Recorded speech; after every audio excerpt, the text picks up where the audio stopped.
Hi guys, it's me again. Unit dating. Why be so scared of talking about this as part of your AP, net?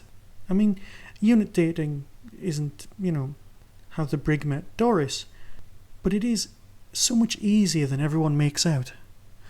All you have to do is find yourself a theory that you like and stick with it.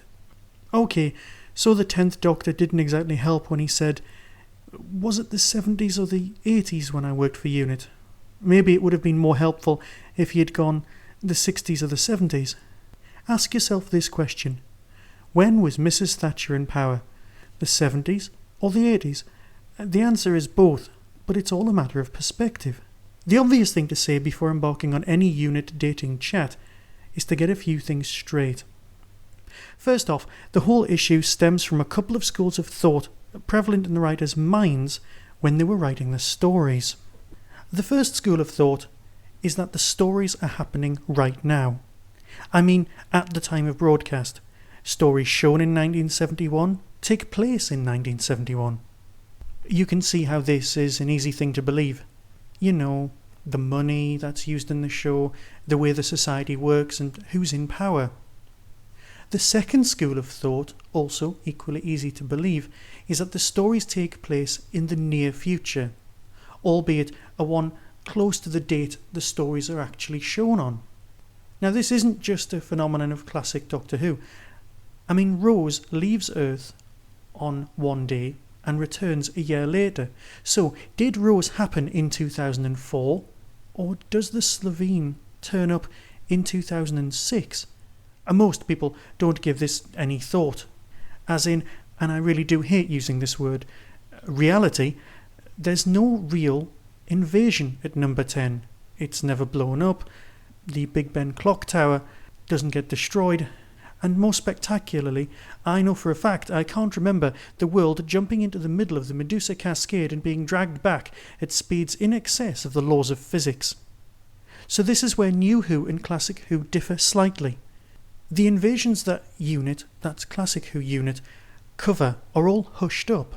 But in New Who, there must be a location, a universe, where these things are happening.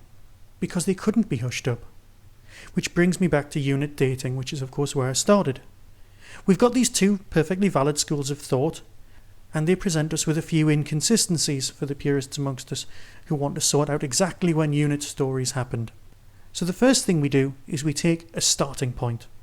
So number one is the Web of Fear. Now this is strictly speaking a pre-unit story, and it takes place 4 years before the story called The Invasion. That's the lovely Cyberman one that was repaired so wonderfully by Cosgrove Hall.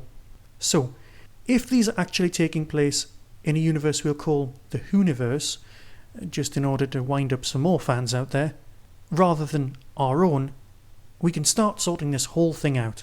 If we assume that the events in Web of Fear took place in this alternative 1966, just after the War Machines, recently covered in great depth in that wonderful Tin Dog podcast hosted by some bloke, the story The Invasion was in 1969, then we can place all the Pertwee stories in the early 70s.